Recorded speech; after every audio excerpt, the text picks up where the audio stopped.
Destination Freedom.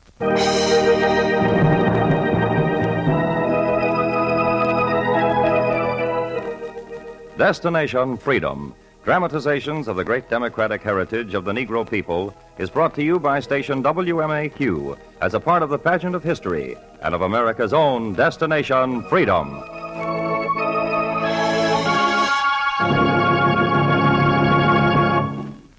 On the south side of Chicago, there stands a public housing project, one of the largest in the Midwest, named for a female pioneer in the fight for the freedom of the press and for woman's suffrage. She was Ida B. Wells, and in a chapter entitled Woman with a Mission, we tell her story.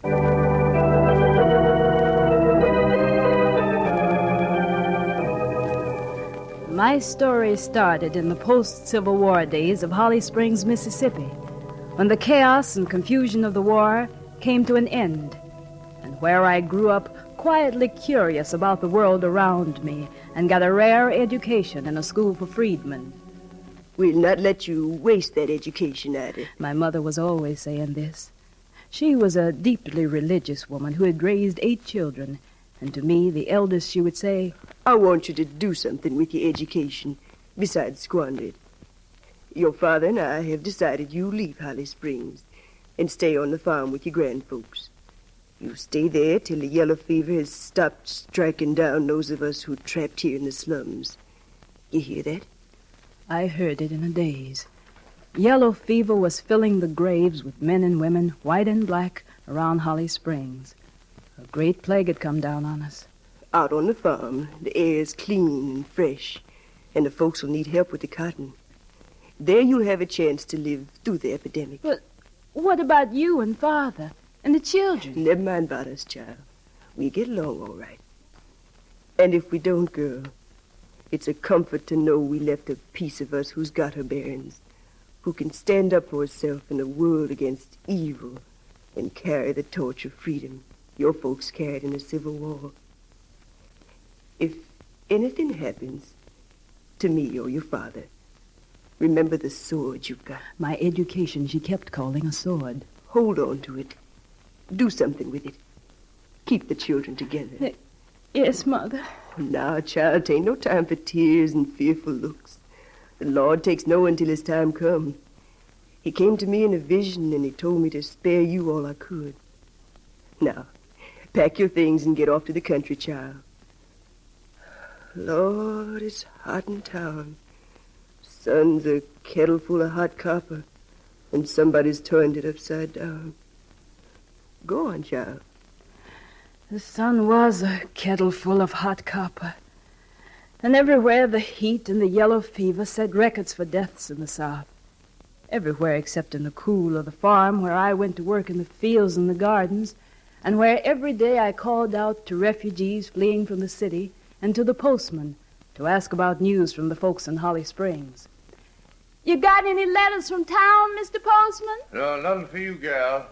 Nothing for you. I kept calling out to him between my turns in the field, and anxiety turned my days into misery, and for months I felt sealed off from life in town. Fever hounded my heels, struck at me while I worked, and I fought it off and got up again. And one day when I called, Mr. Postman, you got anything for me? No, but I've got to deliver a letter to the Nixons. Nobody's home. Well, they had the fever. Oh, dead? Dead. So it's gotten out here now. Lord, they'll work the grave diggers to death before the fever's over with. Now, about this here letter for the Nixons. Yes? Dead folks can't read nobody's writing. No. And there ain't no use in wasting good writing. No. And since you're educated, it'd do well if you read the Nixon's letter. Yeah, it'd sort of honor the dead. Well, It's the least you can do. I tore open the Nixon's letter. There came over me the eerie feeling that it was intended for me. And even though it spoke of love and hope and hardships of my neighbor, there was a postscript that said, There's a gal living out there on the farm from Holly Springs named Ida. Jim and Lizzie Wells, her ma and pa, both just died of the fever this morning. Give her the sad story, but tell her to stay where she is. She wouldn't live hardly a day back here unless she's immune. Besides, if the children live, old Jim's friends will take care of them. We all take care of them. Yeah, gee, I'm sorry. Awful sorry. What train did the letter come on? 12:20 comes out of Holly Springs in the morning, leaves here at night. Why, you... When the train comes back, I'll be on it. You're a fool, gal. Look, you stay here. Take it easy. Nothing you can do but bury the dead. Somehow, I think I've got a good many things to do now. Things I've been avoiding all my life. Help me get the train. All right, I'll see you to the station. He took me to the train, and I got aboard. I rode the train with its coaches draped in black until it slid into Holly Springs. And I walked into the house I was born in and found the children sick and one dead. I nursed them to health again, and when the epidemic had ended, when the news spread that a lone girl was caring for a family of 7, the influential civic-minded men of the town gathered and came over to the house one by one. Howdy, Ida B. You all worried to death of what's going to happen to you and your family, huh? I've been thinking about it. They'd put it out of your mind. Judge Strudge, myself, and some of the boys here look after things for you. That's what we all come for, Ida B. We're going to take a mighty big load off in your hands, boy? That's right, Judge. Good. Then let's get on with it. Gather round the table, boys. Get yourself chairs. Now, Ida B., pass round that gallon of cider while us men folk figure. Hurry up, Ida. Atta gal. You all make some man a mighty good wife one of these year days. She will, Judge. Well, swig, boys. Let's get down to business. Only way to save this family is to divide it up. Yes, you're right, Judge. The men drank and called out the children that were left, and after much talk and choosing, after much careful speculation upon the merits of each child, divided them accordingly. Now, Ida B., we got this thing figured. Your sisters there can go over to old Mars Mitchell's. He's looking for 2 young gals who can be trained as domestics. You know, good servants nowadays are hard to find. Yes, certainly are, Judge. Well, that takes care of the little gals. Now, the boys there. Well, there's need for good carpenter apprentices. Yes. Best thing we can do for them is to send them over to Carpenter Calloway. Excellent idea, Judge. Fine. Think that's all right? Yes. Now, we get down to the cripple gal, Eugenia. Only sensible and logical things to put her in the poorhouse, where she won't be no burden to no living soul. Good idea. And now, we get down to where there's just Ida B. left. Good old Ida. Fine gal. Ida B., the world's somewhat hard on women, some say. But I've always said a pretty woman and a smart one ought to be able to make it alone, one way or the other.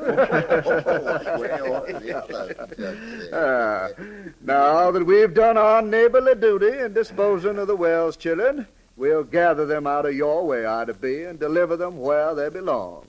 Rise and shine, boys. They rose from the table, jesting, winking, and jotting down the arrangements for the disposition of the members of my family as one would jot down the disposition of furniture. And only when they were all settled and standing did I ask, "Is everything arranged, gentlemen?" Oh, very well, Ida B., very well. We leave you a note telling where each child's been put. It should make your heart glad to know where they're going. I already knew where they were going, Judge. Huh? Come now. You couldn't have. We all didn't even know till The children, Judge, are not going anywhere. What? What's that you saying, gal? I say the children are not going anywhere. They stay here with me. Well, wait a minute, Ida B. Now, gal, see here. There's sore need for folk who can work. Not the children. Colored children got to be started out right. Now, I know the law on these things. It's on our side. We've been kind with you, but we can be otherwise. The Wells children won't be divided. How you figure on raising them? Who all's going to feed them? If no one else will, I will. Boys, These kids are needed on the work farms. What are you all standing around for? Hold them off! Hold them off! There was a gun on the wall, a rifle that had belonged to my father. While the judge talked, and while the men gathered up the children, I quietly took it down. Woman, who you pointing that gun at now? Leave the children and get out. Y'all don't mean I said, all of you, get out. y'all wouldn't shoot us, woman? Slavery is over. You won't send these children out to no work farms. Touch them and I'll shoot. Well, I believe she will. I guess you would shoot us, woman. All right. You chose to fight with men's weapons. You gotta expect us to fight right back with them. Y'all gone a long way up the wrong road. Y'all gone too far to turn back and be forgive. Keep your brood, and may they be the death of you. I finally lowered the gun. I had won. I had taken the first step toward realizing the dreams I had inherited from my mother. Thereafter, I thirsted not for less, but for more freedom. Thereafter, men looked askance at me as I worked and vied with them for a livelihood for myself and my brood. Thereafter, they often spoke in whispers as I passed. Why don't she stay in a woman's place? Why does she keep a roaming and looking for trouble? She's a stormy woman. She's a crazy woman. Restless like a river. Who does she think she is? Where does she think she's going? Where does she think she's going? I went about what I believed was my mission. Somehow to bring more freedom into the world I was born in. And I began by teaching in the country schools. I bought a mule, and I'd ride 16 miles each day out into the country. I taught in schools where there was no oil for lamps and no candles, and I would sit before the blazing wood fires during the long winter evenings and read to the children of the cotton farmers. I rode the mule for 7 years, and one day I decided to ride the train. It was the year that civil rights laws had been swept from the state statutes. We were speeding to Memphis. Tickets? Have your tickets ready, please. Tickets? Here, conductor. Thanks, ma'am. You're colored. Very much. Hereafter, colored ride in separate coaches. Take the smoker, woman. You didn't hear what I said. I said... I heard you perfectly. Well, the law said... I paid for equal accommodations. I intend to have them. That's the only law I respect. You'll do what you're told, or I'll see why not. He lashed out at me and tried to haul me from the seat. I sank my teeth into his arm. Oh! He went out and came back with a baggage man and another man and another. And when the train stopped, they put me off.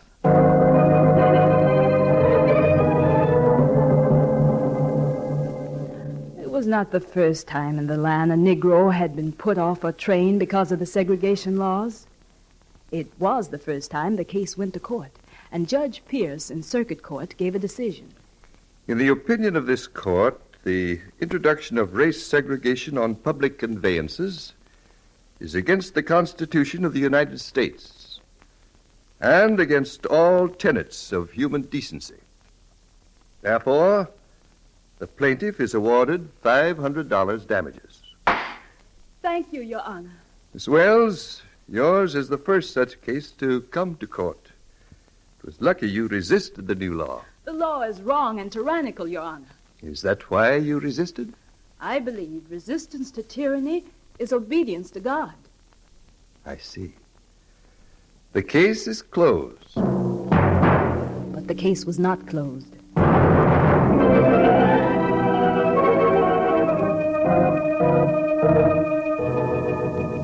The decision was reversed, and segregation settled like a noose around the system in the South.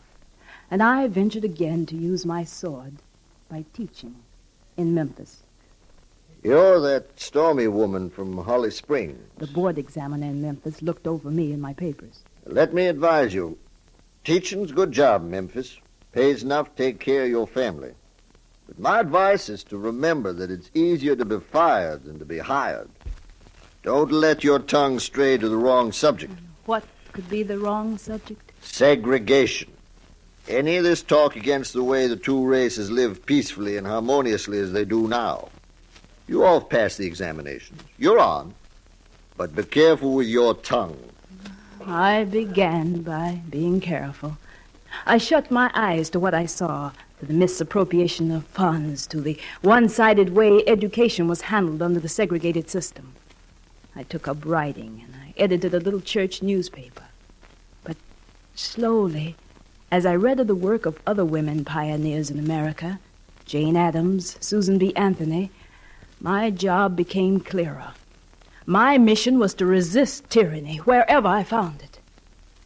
And with this in mind, I took my savings one afternoon over to John Fleming, the editor of a small Memphis newspaper.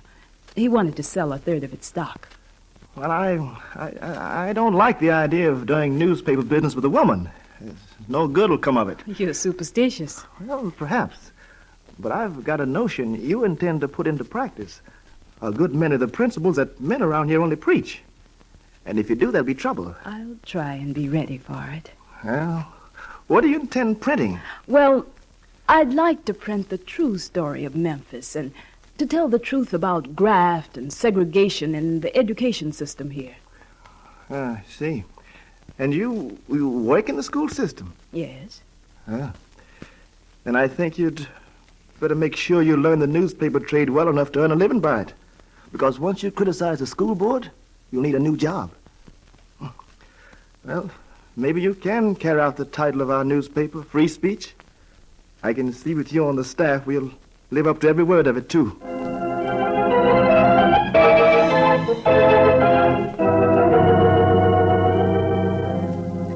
And I did live up to the name of the newspaper I became part owner of. I printed the stories of the school systems of Memphis and the South. And in the fall of the new term, the board chairman reminded me. Before you took this job, I told you to beware of your tongue. If you think the town of Memphis is going to be disturbed by a meddling country woman, you're mistaken. Effective immediately, I must ask you to leave your job with the Board of Education. And if you're wise, you all leave Memphis, too.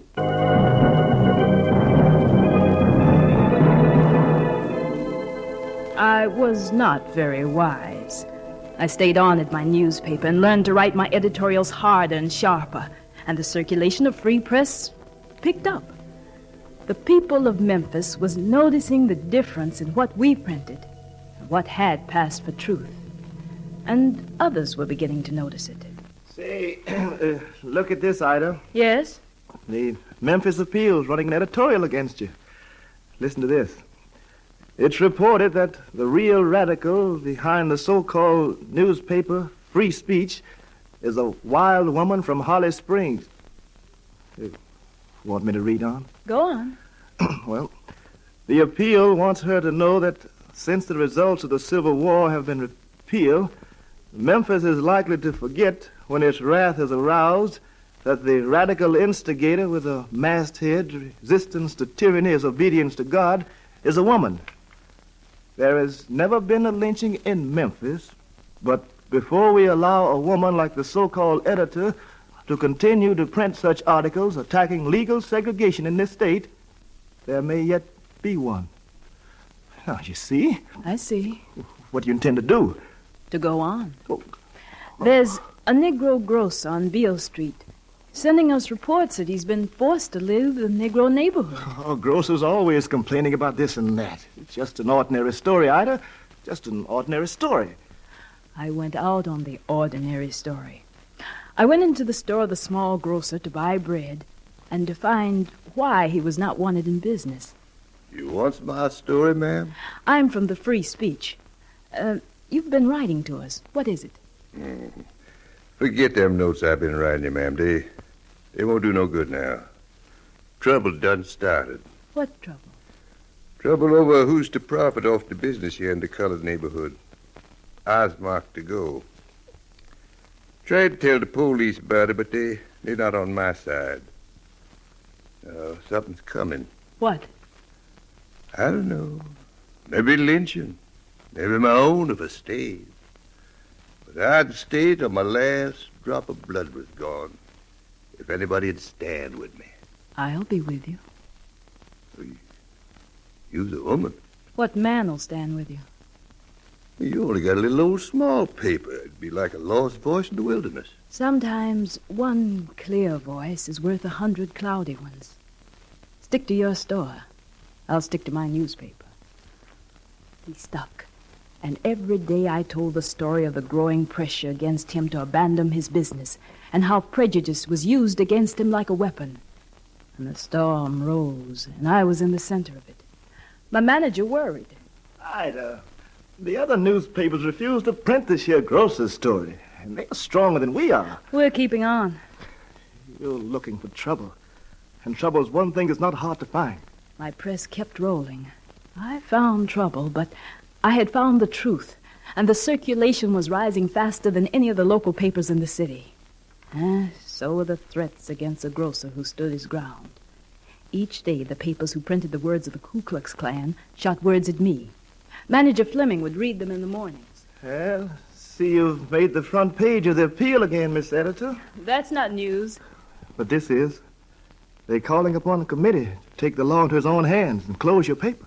It's your newspaper, too. Yes, but I'm not going to die for it. Believe me. The Klan backers, he'll do anything to shut you up. Are you afraid? Well, if you're not, I'm not. But tomorrow, you go and get this grocer and get him out of town. Get him out quick. I promised to talk to the grocer. I went home that evening and thought of what I would say to him. I never had to visit the grocer. That night, someone was striking at my door. I got up and opened it. I looked out at masked faces, and one asked, You, Ida? That newspaper writing woman? Yes. We brought a letter for you. Special delivery, sort of. This time of night? People like you pay more attention to your messages when they come this time of night. Clayton, what are you boys waiting on? Bring up the lady's letter. In the dark, I could see the sheets move, then stop, and lay something at my doorstep. Lay it right down on the welcome mat. There's your letter, lady. What is it? You're educated, colored gal. You can read, can't you? Or would you maybe want one of the boys to open the envelope for you? Clayton, unseal the lady's mail for her like a gentleman, like a true gentleman. There you are, gal. Scared to look and read? I looked down at the object near my feet. It was the body of the grocer, face twisted in pain, noose around his neck. What's it read, newspaper gal? It says it's the first lynching ever happened in Memphis. It says stop your yelping and hollering or you'll follow him.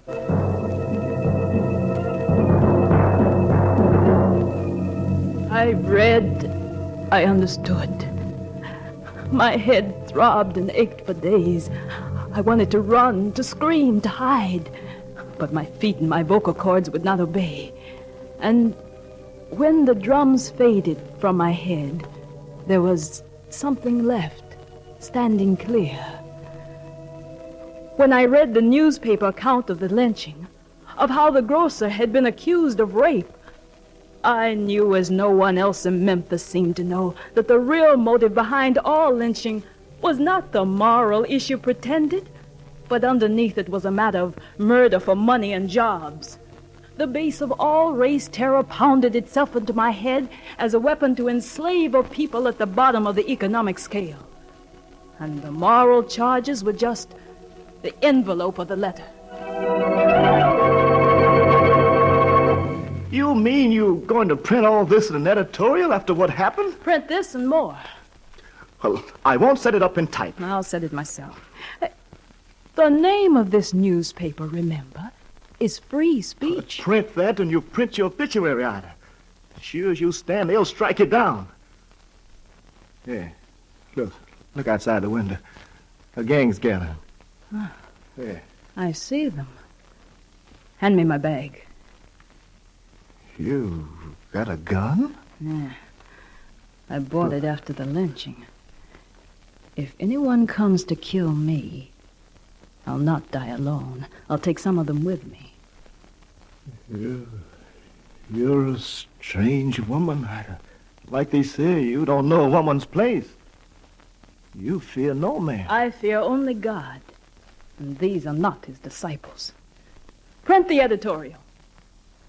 I took over the paper alone, and each day as a toll of lynching swept over South, breaking through the Reconstruction period, I exposed the motive behind the waves of terror and demanded a fair share of the fruits of the land for all who lived in it. I published my paper while the clamor for me to stop grew.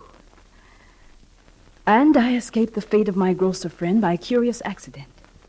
I had been asked to come to New York to tell my story to a publisher who wanted to know the latest news about the city I lived in. But when I arrived, I found he had news much later than mine.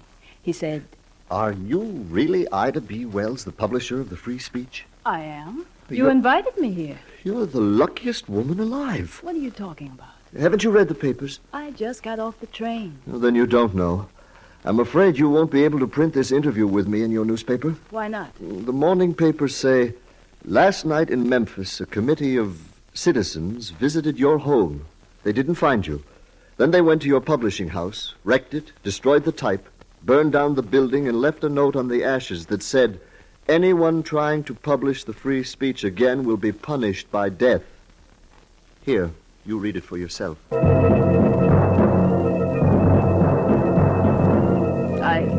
I didn't need to read it to know that I had been exiled from my home, that there was only one condition under which I could go back, and that was that somehow I could, by working everywhere, bring freedom and equality home.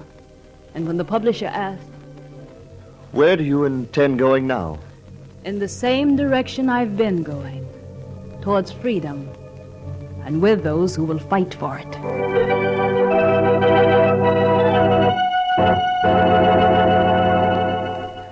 I went over the country and across the ocean and joined with men and women in the fight for freedom of speech and equal rights for women. I believed that a freedom that allowed the bigoted or the powerful to restrict the freedom of others was no freedom at all. I did not believe that free murder was amongst men's states' rights. I worked with Jane Addams and Susan B. Anthony for women's suffrage, and we won. I set up clubs and organizations, and I saw them turn into urban leagues and into welfare leagues. But wherever I traveled, to the day I died, many men shook their heads and said, Why don't she stay in a woman's place? Why does she keep a roaming and looking for trouble? She's a stormy old woman. She's a crazy woman. Restless like a river and a tongue like a flaming sword. Where does she think she's going? Who does she think she is anyway? I was Ida B. Wells. I was going toward a wider freedom, freedom for all the men and the women in the world. For I believed that resistance to tyranny was obedience to God.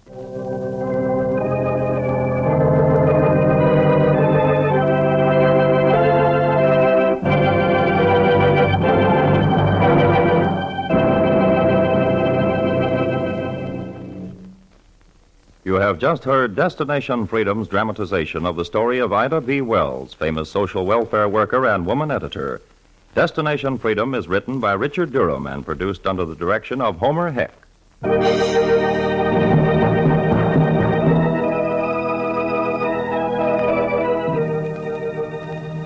The role of Ida B. Wells was played by Weslin Tilden.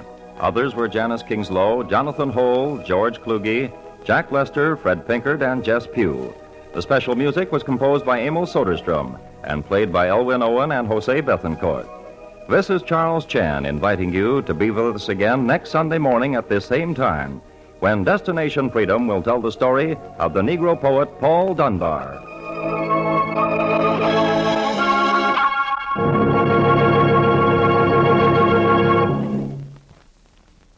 This is NBC, the national broadcasting company.